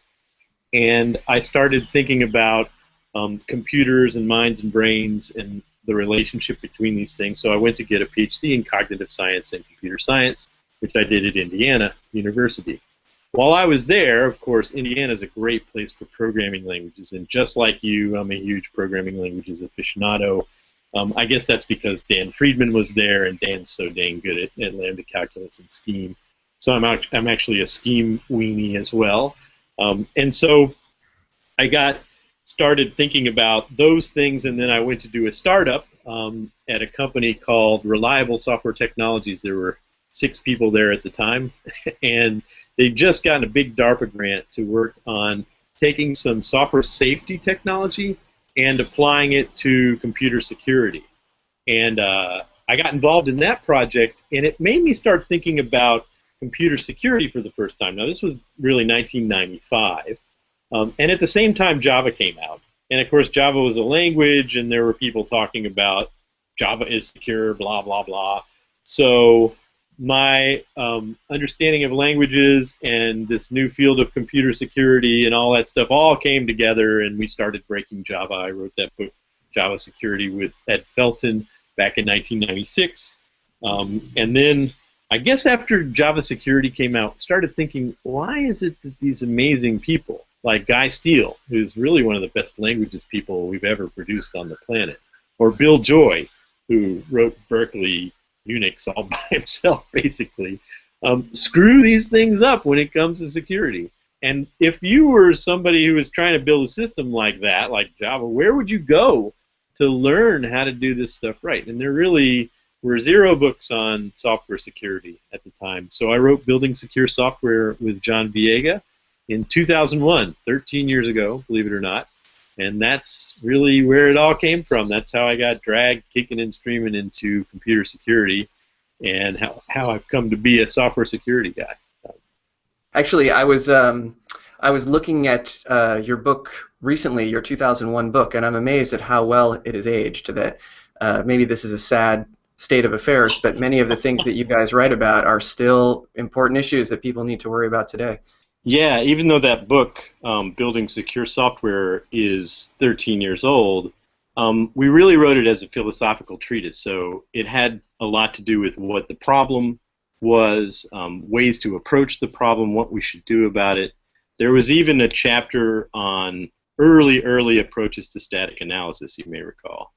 So everything in that book still applies, but I do believe we've made a great deal of progress in the field of software security, some of which has been written down. In particular, we understand what kinds of activities belong in software development life cycles today, and we're beginning to understand how to scale those sorts of activities to armies of developers, 15, 30,000 people at a time. So speaking of building secure software, as you've already hinted at, you're a passionate advocate for building security in, as you like to say. Yep. Can you say more about why that's so important and maybe why it's so neglected? Yeah, I think that the beginnings of computer security had a lot of focus on protecting the stuff from the bad guys by putting a thing. You know, it was a kind of a network operations approach to computer security.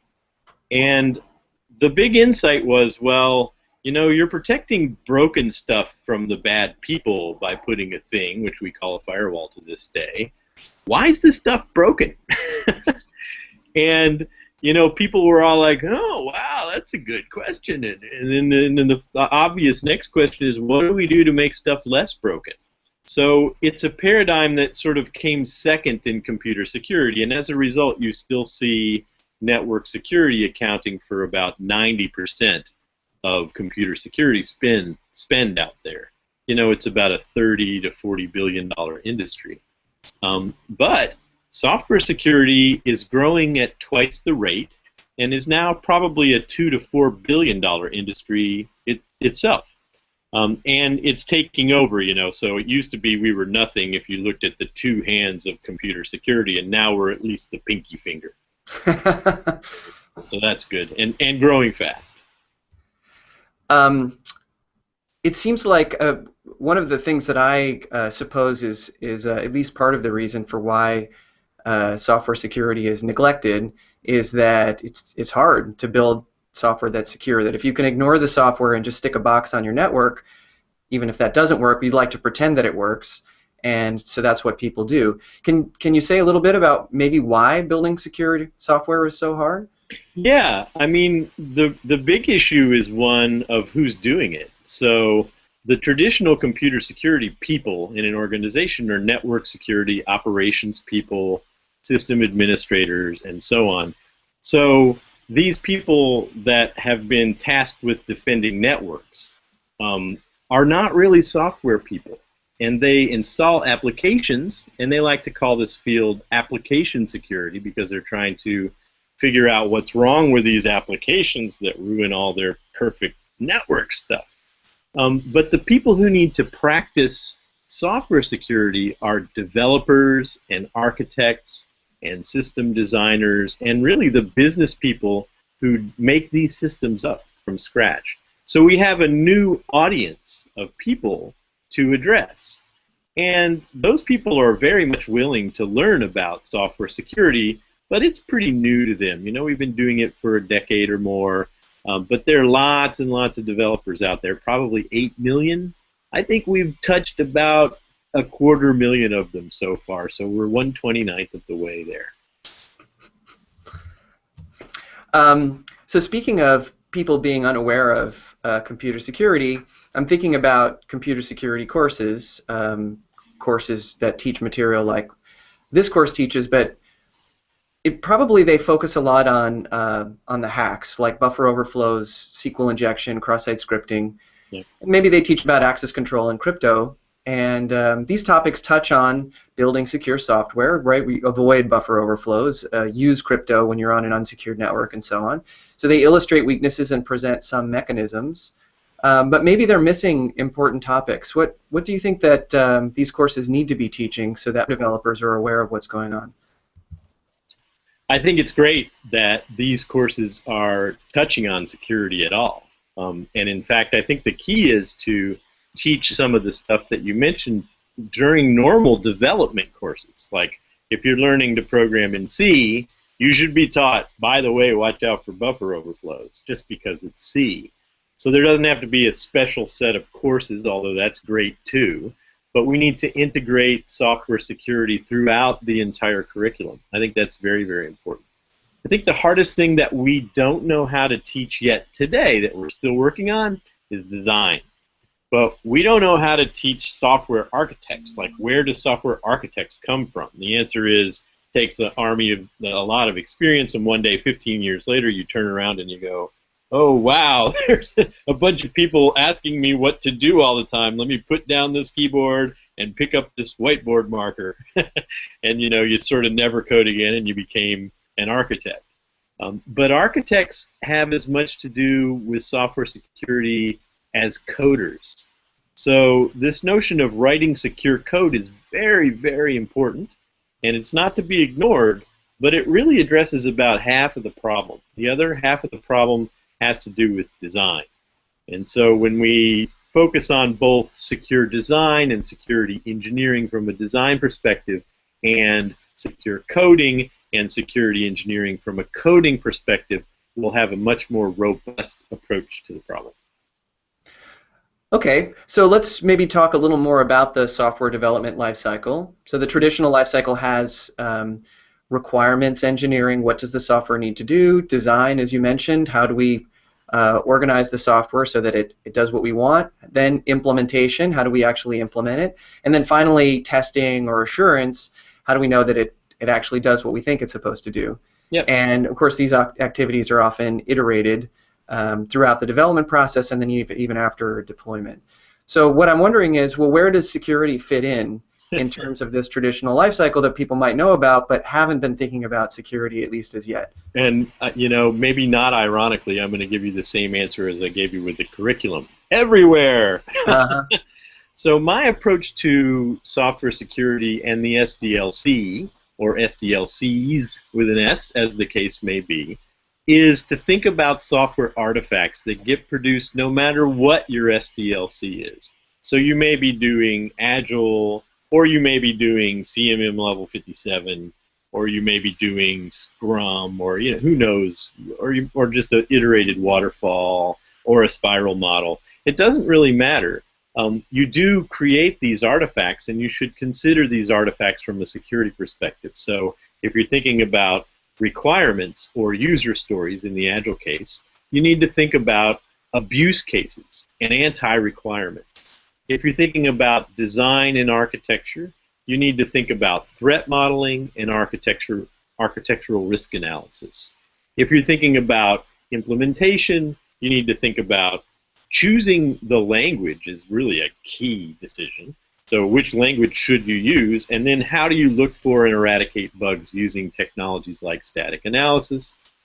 When it comes to testing, and I'm talking about testing before you've released, so you need to think about security test cases and test cases that are based on those abuse cases from earlier in the life cycle, and intentionally pushing the limits of edge cases and corner cases so that you're not just doing functional testing. You, of course, need to do normal functional security testing on the security features, because there is such a thing as security features. But remember, we're not just interested in features here, we're interested in that property called security. And those features can help us get to that property, but they're not the be-all, end-all by themselves. A really easy way to think about this is security is not cryptography. Right. Then moving on in the life cycle, when you finally release, you do need to do some penetration testing. It's always a smart thing to do, but hopefully if you spent time earlier in the life cycle eradicating security defects, you're not going to find much when it comes to penetration testing. Unfortunately today, a lot of firms that are just starting out in software security begin with penetration testing, which finds all sorts of problems. Now, the good news is it disavows them of the belief that their software is perfect, but the bad news is it's very expensive to fix problems that you find after a software project has been shipped, right?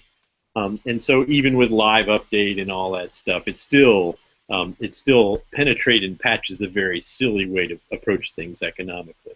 So all of those activities are what I call the software security touchpoints, and that in fact is what my book Software Security, which was published in 2006, is about. And that book remains utterly relevant today because there are whole industries that are just beginning to take on software security. We've made a lot of progress in financial services. We've made a fair amount of progress in independent software vendors, but we've got medical device manufacturers, we've got retail and hospitality, we've got gaming, we've got all sorts of, retail, well I said retail, all sorts of disciplines that are just beginning to take a look at software security and figure out what they should do. So the good news is we know what you should do. The bad news is you need to start doing it. So I'm going to talk about or ask you about the building security in maturity model, which talks about how companies are starting to adopt these practices, and that's something that you developed. So we'll spend a few questions on that. Before I get to it, I'm thinking that one thing that might get in the way of people wanting to implement security practices in their development lifecycle is the perception that it's just really hard. Right. that figuring out how to change everything that they do to sprinkle security in, and what does security mean, and how does an architect think the right way, and so on, is just very difficult.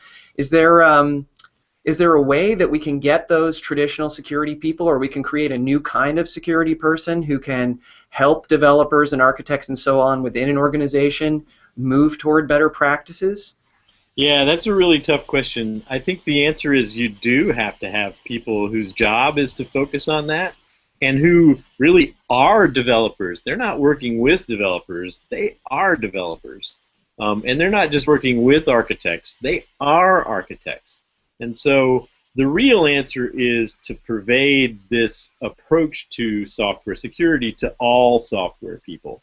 But, you know, that's going to take a while to sink in. It's kind of like pouring water. It has to get to the roots, and it's happening. But it's not happening super quickly. In the meantime, there are a lot of people who are helping, large development groups, some consultancies like Cigital. You know, we have 350 people now, and we're growing really fast. Some tools companies like Coverity, you talked to Andy last week, or Fortify, or the IBM AppScan people, and there are others that produce tools that can be used by developers, and just in general an understanding of computer security and its importance. The good news is that I think even people on the street know about computer security now. And I got to tell you, when I started doing this in 1995, they didn't. I mean, there was sort of a hacker thing, but it was way over there. And now everybody's like, whoa, computer security, you know, and they always know what that is. You don't have to start by explaining what that is. That's good. Now we have to say, well, you know, the real way to approach this problem is not to sprinkle magic crypto fairy dust or put a firewall or get off the net or, you know, all of these silly approaches. The real answer is build stuff to be secure. Now, is that difficult? Yeah, but is it hard to build a quality car versus a crappy car? Yeah, you remember when American cars were crappy? You were probably a kid when American cars were crappy, and some of the people listening to this weren't even born yet. But American cars used to be crappy. First they were the best in the world, then they were crappy. And everybody said, why are our cars so crappy? Gosh, it's so hard to build a good car. How are we going to do that right? And it's the very same issue. Quality and reliability and safety and security are all these emergent properties that we want out of our systems. And we do have to do some hard work to get those properties. So let's talk about some of the hard work that companies are doing that you've managed to uncover in the building security and maturity model. So could you tell us about that model and maybe a little bit about its history? Yeah, we call it the BSIM for short. And you can download the whole thing and check out everything that we've written down at the website bsimm.com or bsim.com. Everything's released under the Creative Commons, so it's totally free, and it makes a really good teaching tool for advanced students, for example. What we did was we went out and we gathered data from, in the beginning, 9 firms who were practicing large-scale software security and had software security initiatives. To give you one common example that most people have heard about, Microsoft has what they call their Trustworthy Computing Initiative, and they've developed what they call the SDL out of that. They are one of the 9 firms that we studied when we gathered data to build the BSIM model. The idea was, let's go out and find out what firms are really doing, not theory, not, you know, what they're gonna do, but what they're actually doing today, and let's write all those activities down and describe them. And so we started with 9 firms. Now we have, I think it's 83 firms. The last published model has 67 firms in it. BSIM 5 we released last October. We're probably going to release BSIM 6 sometime in the spring of 2015. I'm shooting for 100 firms, which is very, you know, ambitious, but I think we can get there. And the notion is to have this model be based on describing the world as it is out there in software security initiatives. These are 83 real software security initiatives at every single major international bank on earth, almost all of the ISVs. And it's a way of describing what they do and then measuring that. And you can actually compare belly buttons. You can say, gosh, everybody else in the world seems to think this particular activity is important, but we're not doing that. Why do they think that? Is that good for us? So it's not really a prescriptive model. It doesn't say, you should do this. What it says is, everybody else is doing these things. Maybe it's a good idea for you to think about those. So, just to cycle back around, once you have a measurement tool, you can begin to much more strategically approach your software security initiative, and you can begin to tell, whether you're world class or whether you're in the middle of the bell curve or whether you're way behind. And it's easy to tell with the BSIM, so it's a very powerful tool, both for strategically planning and implementing a software security initiative, but also getting budget from the board and showing that you're making real improvement.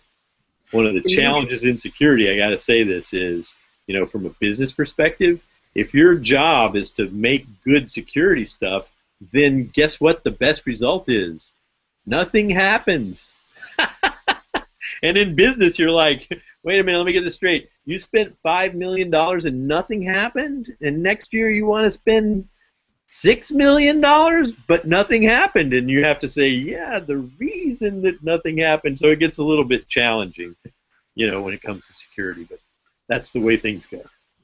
So can you describe maybe some of the elements of the BSIM and perhaps relate it to some of the things that we've discussed so far, just to give people a flavor of how it looks? Yeah, there are 12 practices in the BSIM, and the practices each have individual activities. So an example of a practice that's easy to understand under the governance heading would be training. How do you train all your developers? How do you train your product managers? How do you train your executives to understand what's going on with software security and to get engaged in the initiative? So there are, like 12 or so activities under training. I don't remember the exact number. Another practice is architecture analysis. Another practice is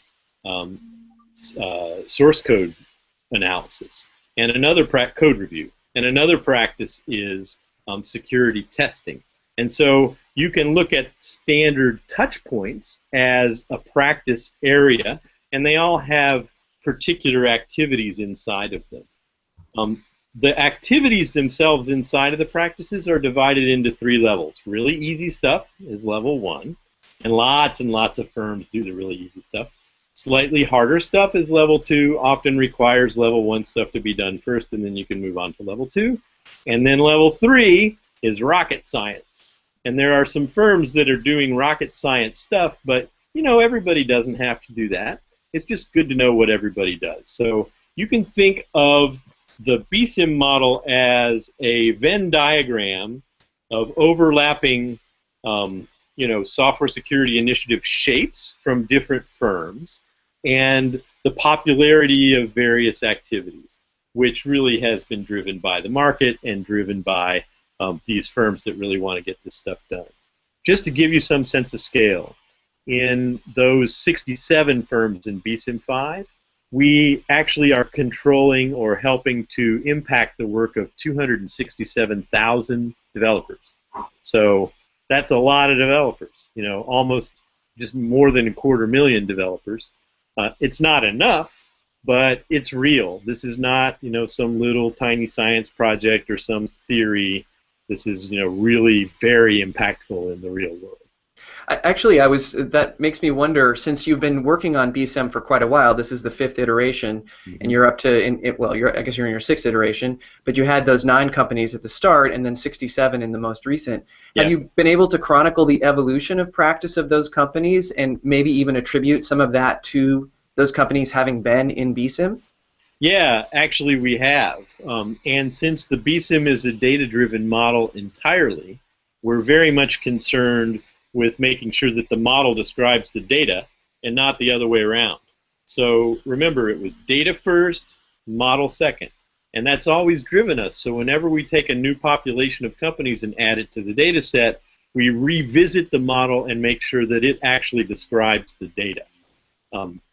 Yeah, I guess the biggest thing that's caused companies to move in terms of BSIM work is we asked the firms when we reached 30 in statistical significance, what do you guys want out of this project besides knowing how tall you are and how you compare with all your peers?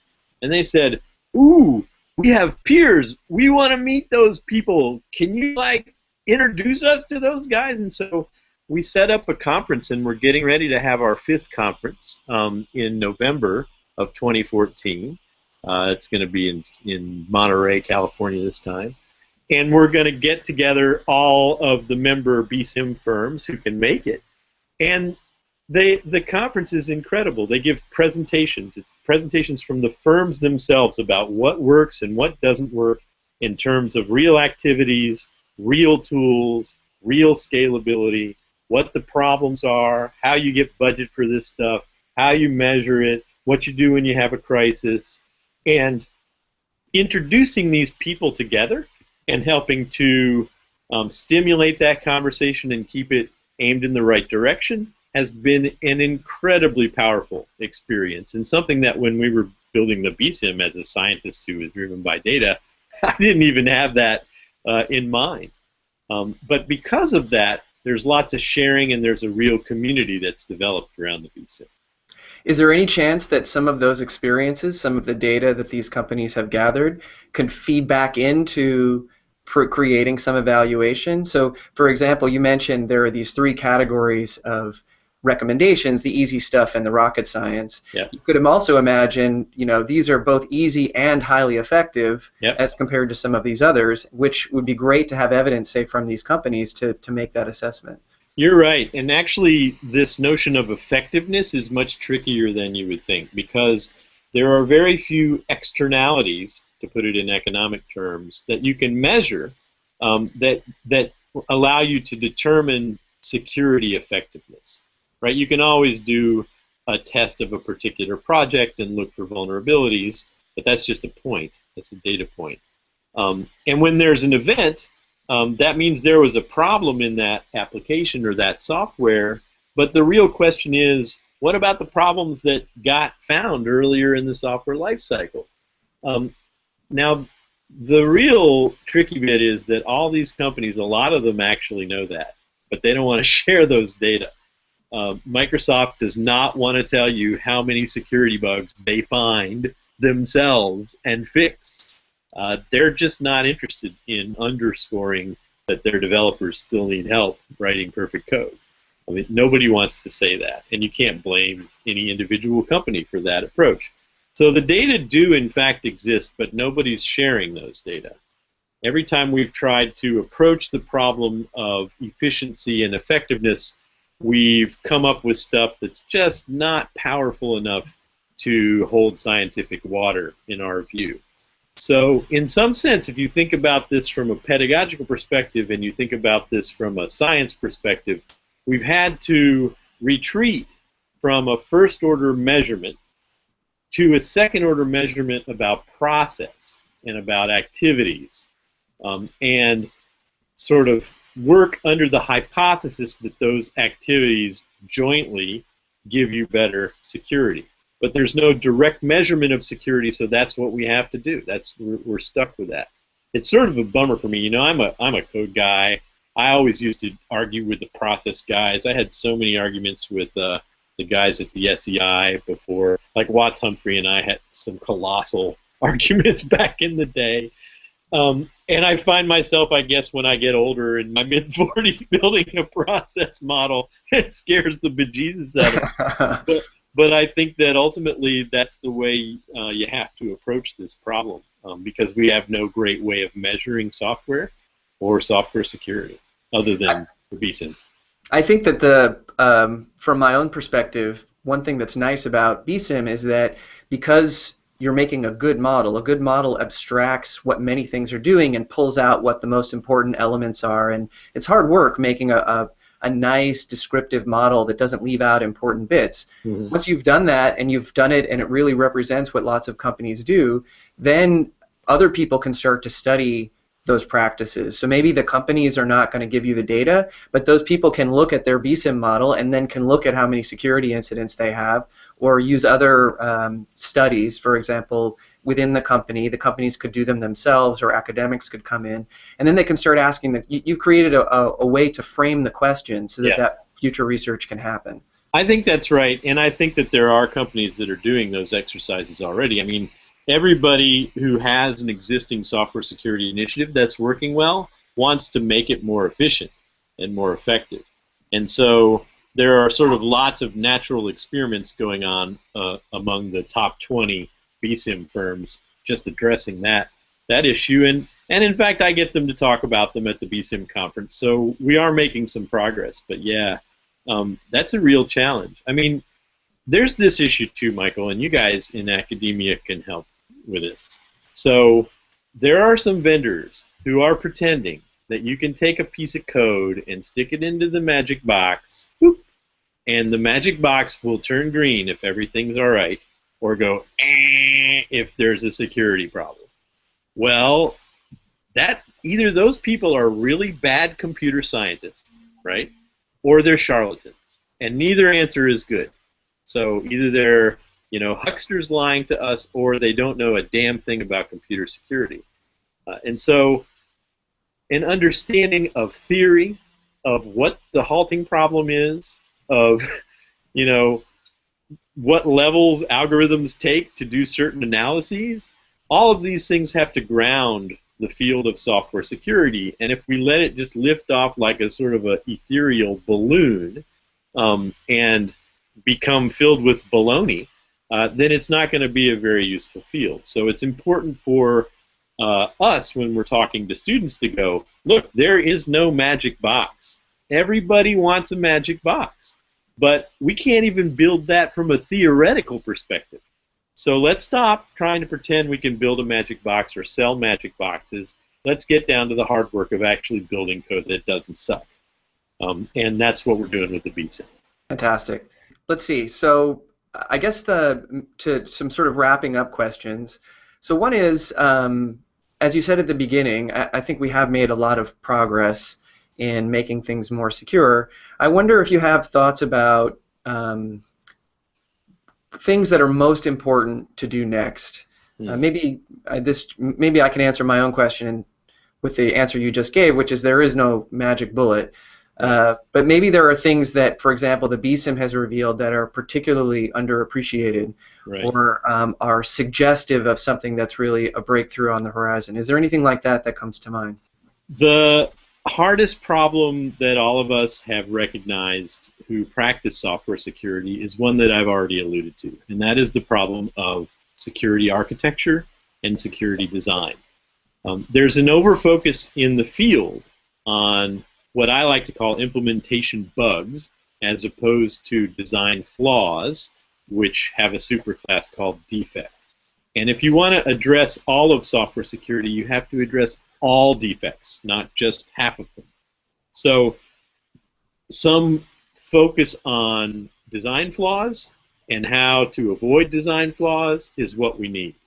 Now, we put together a workshop, we being the IEEE Computer Society, put together a workshop in April for something that we call the Center for Secure Design. And that involved 13 representatives from 10 different organizations and companies who came together to think about, gosh, if we had to build a list of the top 10 design flaws in software, what would that be? And believe it or not, nobody's ever written down the top 10 design flaws. I mean, there are top 10 lists of bugs all over the place. There's an OWASP one, and a SANS one, and Joe's one, and Bill's one. And, everybody talks about buggity, buggity, buggity, bug. But no one's ever talked about flaws. So the price of admission at this workshop, which was the foundational workshop for the Center for Secure Design, was you must bring a bag of flaws, and it has to be real, and you have to dump it out on the table, and then we're all going to talk about real flaws and real systems. So we had representatives from Google, from Twitter, from HP, from EMC, from RSA, from Harvard, from University of Washington, from George Washington University, National Science Foundation, DARPA, Cigital, all putting these things together. And we created a report that we're going to release in, I guess it's 26 days, 20 days, 18 days, on the 26th of August in San Francisco when we launch the Center for Secure Design. So I think that if we really rally behind that sort of work, we can begin to better understand how do we do threat modeling effectively, how do we do architecture analysis effectively, and most importantly, how do we scale that to the enterprise level? Because we can always have a few Superman-esque people that are running around doing design analysis, and it just doesn't scale, and we have a really big problem to attack. So the real issue is how can academia get involved there? And frankly, I think academia has a hard time understanding how to teach software architecture in the first place.